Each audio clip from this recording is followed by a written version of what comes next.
Per usual, living on this channel is for educational purposes only and is not intended as financial advice. It is Macro Monday, and we're having an exciting day on the coin side of things. Oddly enough, it's a bit of a mixed bag on some of these alts. INJ up 15, 14% today. Historically, what we see, Bitcoin down 5, alts down 20, something like that. Some of these alts down more on the day. We potentially have more down left in us on the day. If we closed right now, this would be the worst day of the year, which has a certain significance I'll get to in a second for Bitcoin. But a down move of this magnitude is somewhat expected after being up 8 weeks in a row. And it's one of the reasons why many people have been saying, use caution up here, because you really never know what random algo headline is going to tip the apple cart. There was a GOX update-ish that went out a couple days ago. There might have been an email last night. As silly as that might sound, maybe that was enough. They updated some columns on the website. Maybe that was enough to spook whoever. I don't know. But I just think we were overextended, obviously, across the board, overbought on every single time frame. We had bear divs on the daily of basically everything. So it makes sense. As far as looking for levels on the downside, some coins are hitting their daily Kijun. Some are hitting their daily, this is daily Kijun, this is daily Tenkan. Bitcoin's hitting its daily Tenkan right now. But one of the reasons I pointed this out on the way up is because anytime you have this overextension, you risk mean reversion, right?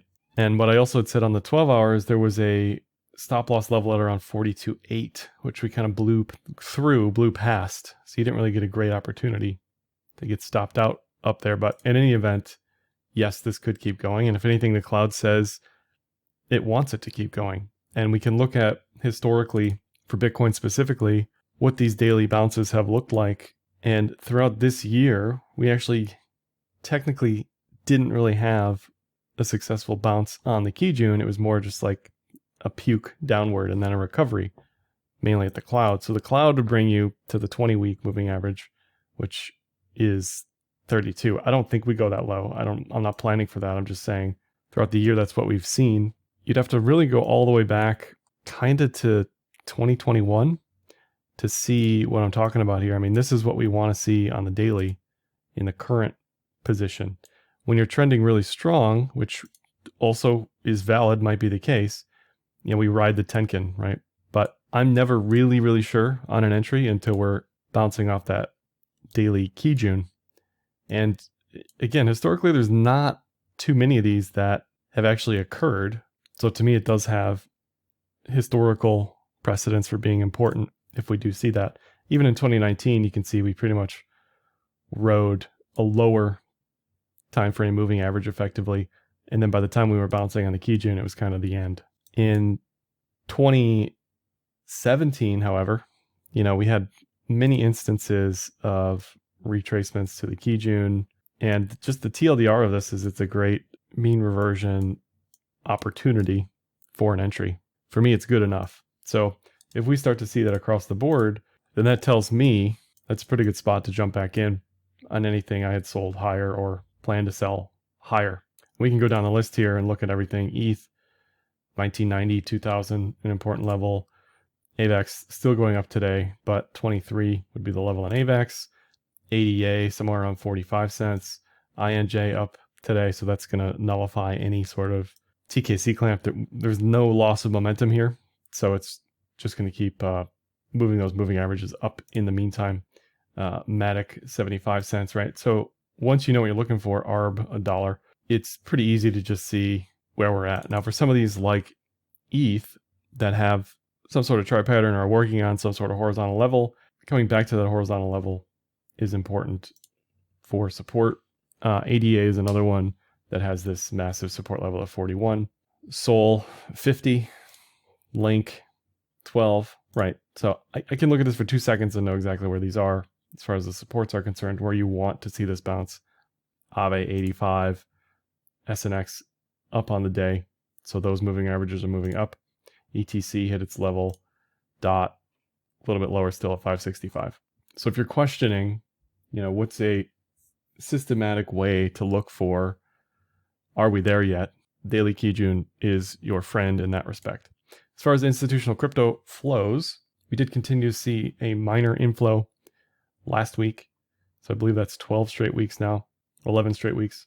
And if we look at where those flows were, we got a big chunk into the short Bitcoin ETF. So they are happy today if we are actually tracking on the short side. That product has had trouble tracking on the short side. So not only has it been underwater based on price appreciation from spot, but it has not exactly fulfilled its goals as far as tracking the short side. Some inflows into Bitcoin and ETH, some into Solana. And ETH is still seeing a lot of selling from Celsius, selling from FTX. There's just a lot of overhead sell pressure for ETH, and that obviously has played out on the chart because a lot of these other alts are running laps around ETH price action at the moment. Germany, Switzerland, US inflows. So we're seeing mostly inflows globally, still mostly spot Bitcoin, ETH catching up a little bit, as well as some into the short Bitcoin product. And one last thing on crypto before I talk about legacy stuff is BTC relative to the VIX.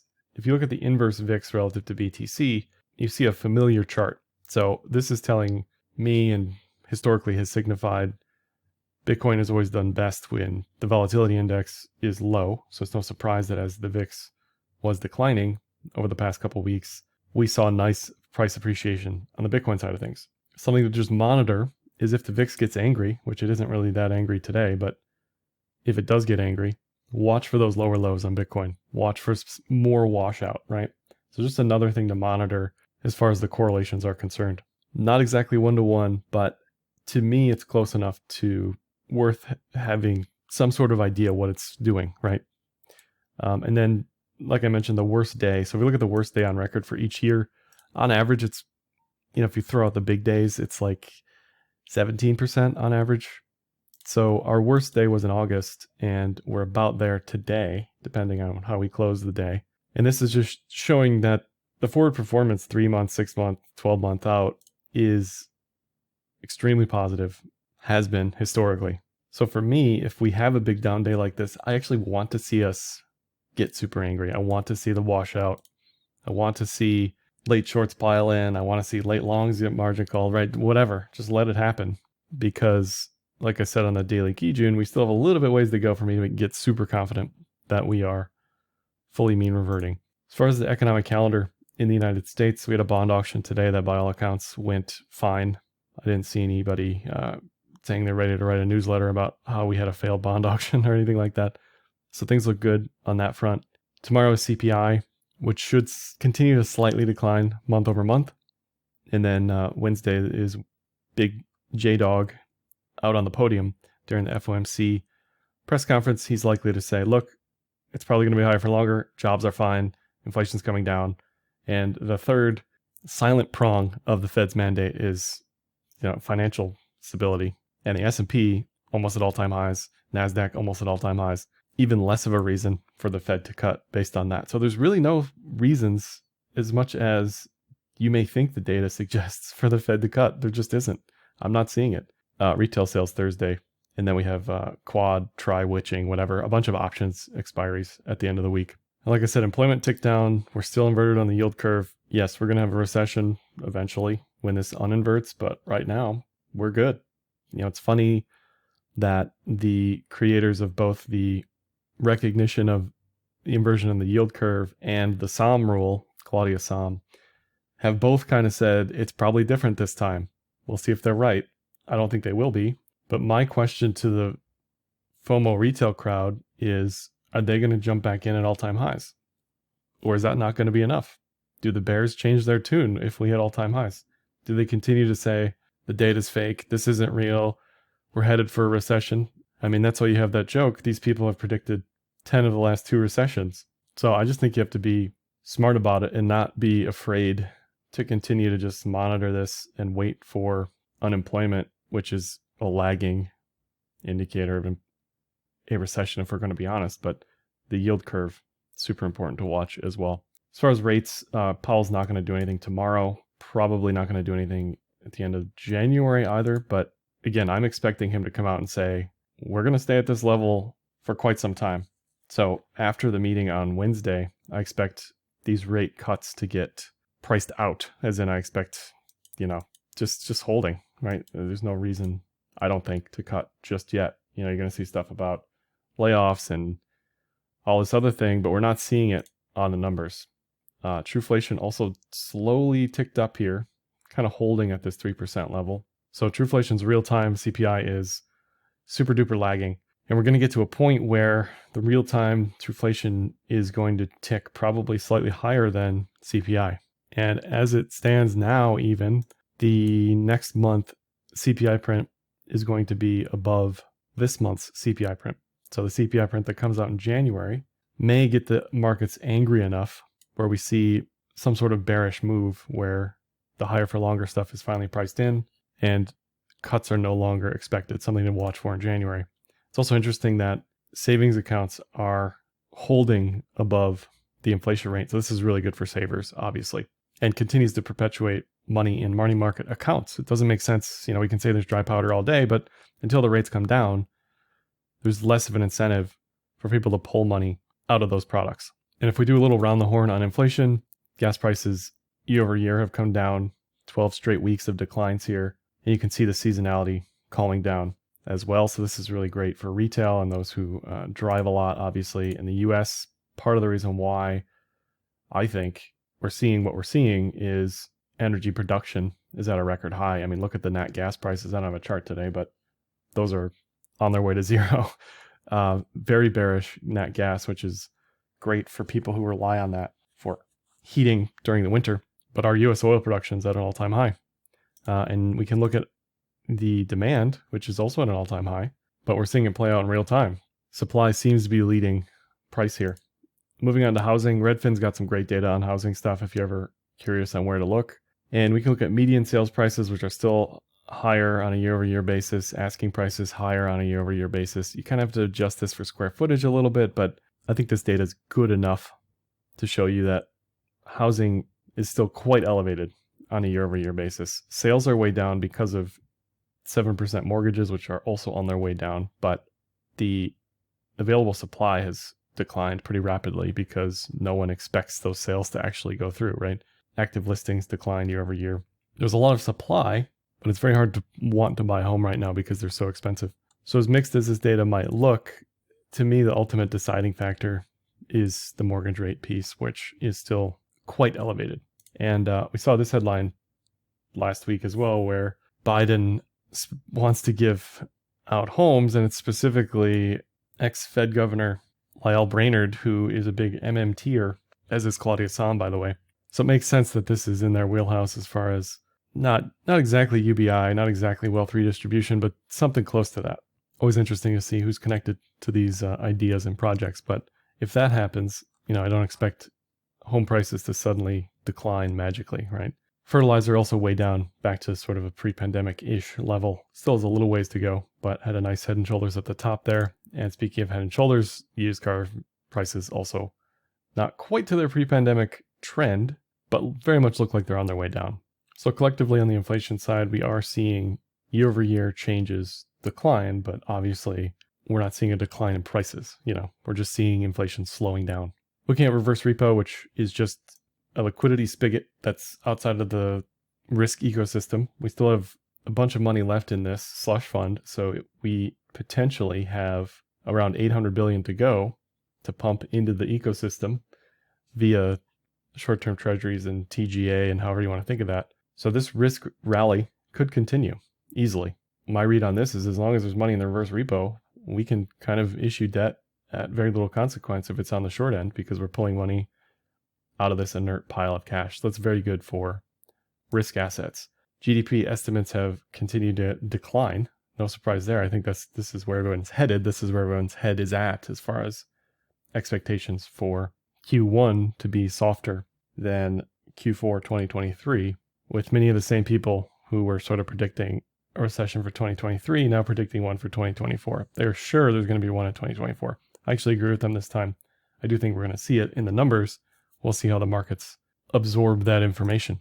Now to some charts here. DXY has some pent-up strength here just based on the inverted head and shoulders fractal we're seeing here. For the risk side, You don't want this to play out. We want to see a weak dollar for the risk side. I wouldn't bet against this, especially this week. Again, I expect Powell to come out and put the kibosh on all the all-time high speak across the board and just say, look, I mean it. When I say higher for longer, I mean it. And I would think DXY goes higher on that. Saw an interesting article about bonds actually being useless for the 60-40 portfolio. And it's interesting that the older generation is holding a lot of bonds, sure, but the younger generation is holding a lot of cash, which doesn't quite make sense to me. I hope that's in some sort of yielding instrument. But it's funny how there's not really a lot of allocation, or not as much as maybe you'd expect, to a market that looks like it's ready for all-time highs. So especially if we see rates come down, which ultimately no one should really want, because you don't cut because of strength, you cut because of weakness. Anyway, so a lot of interesting decision tree points for next year, but there's certainly a lot of cash on the sidelines, realistically. TLT has seen a nice move higher through the daily cloud there, not quite completely bullish on the daily cloud, but overall looks pretty good. And again, after this bond auction today, didn't really see anything super negative. It'll be interesting to see what RRP prints tomorrow if we see a bunch of money coming out of RRP, signaling to me that it bought today's bond auction. We also had a lot of just activity. This is call options for TLT continue to just scream. So there's a lot of people super bullish on bonds still, which I think is okay as long as, as long as the slush fund is funded, keep going, right? We can keep draining this to zero and then we'll see what happens. We'll see when the music stops. But for now, sure, looks good on technicals. As bearish as you may be on the fundamentals of the US government spending like a drunken sailor, we got money to spend based on the RRP. Treasury funds also saw a pretty big outflow. So maybe this is people starting to position for all-time highs in equities. Equities, by the way, going in the opposite direction of crypto today. S&P up slightly on the day. Q's up nearly 1% on the day. So today's definitely very much a crypto-specific down day, even though Legacy's up 8 weeks in a row as well. Gold, I don't know if anybody actually trades this. I think they're just masochistic self-flagellators who love thinking that the world's going to end. I get the use case for gold in a portfolio allocation. I understand all that, but I just don't know why you'd want to deal with this. Once again, you've got the macro people focused on central bank gold buying. Okay, maybe gold goes to 2,200 next year. We'll see. But this was an extremely ugly rejection. Not quite bearish engulfing, but good enough to say we're probably not going higher in the very near term. And I absolutely love this chart. This is the gold price adjusted for inflation. Just saying, look, price may be at an all-time high, but actually the inflation adjusted price is still far below all-time high. So again, just, for people who hold this and trade this and think the world's going to end and it's insurance, I get it. But you got to be realistic about the numbers. Even Bitcoin's inflation adjusted all-time high at this point, I think, is closer to 78K. But it's just so funny to see everybody celebrating this when it just gets smacked down like that. S&P, however, call it a cup and handle, call it an inverted head and shoulders, call it whatever you want. Still looks phenomenal to me. Bit of a crazy run that says it's going to be hard based on probabilities to keep going, but maybe this sees a week or two of pullback. Maybe it doesn't. I don't know. Look, collectively, this is bullish. I don't know what to tell you. People can get angry about are cuts good or bad? People can get angry about seasonality in the Santa rally. People can get angry about the fourth-year term presidential effect. All of it's bullish, okay? I don't know what to tell you. I mean, this isn't necessarily bullish based on the data, but we're not in the cutting spot yet, right? So we'll worry about this when we get to it. NASDAQ also just looks absolutely phenomenal. I know the Mag 7 have gotten kind of beat down a little bit, but this is a great looking chart. Cloud pivots, chart pattern. Everything's on your side for higher highs. I don't know if we see 500 next year, but we probably see an all-time high attempt fairly shortly here. And just looking at the Mag 7 real quick, Apple almost at an all-time high. Amazon continues to look like the best entry to me. Massive inverted head and shoulders here. Weekly Kumo twist coming up right at the R1 yearly pivot. Tesla looks the weakest to me. Probably doesn't even belong in quote the Mag 7 anymore in the cloud, just kind of noisy. This may morph into some sort of cup and handle eventually, but doesn't quite look ready. Netflix reconsolidating above the weekly cloud. Meta reconsolidating above the daily cloud. Microsoft trying to hold on to that all-time high. Even Nvidia is holding above its daily cloud. Google above the daily cloud, maybe maybe a diamond top there you got to watch out for. So collectively, still very strong. To me, Amazon looking the best. Microsoft overbought, Apple all-time highs. Nvidia I wouldn't touch. So as a group, still very, very broadly bullish. That's undeniable.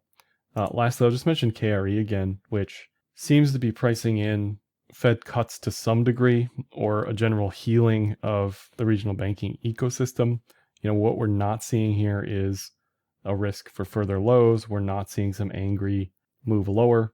This is very much a double bottom. It's interesting how this is sort of ranged between the 30s and 40s, and then maybe the 60s and 70s, having reversal patterns at the top and the bottom.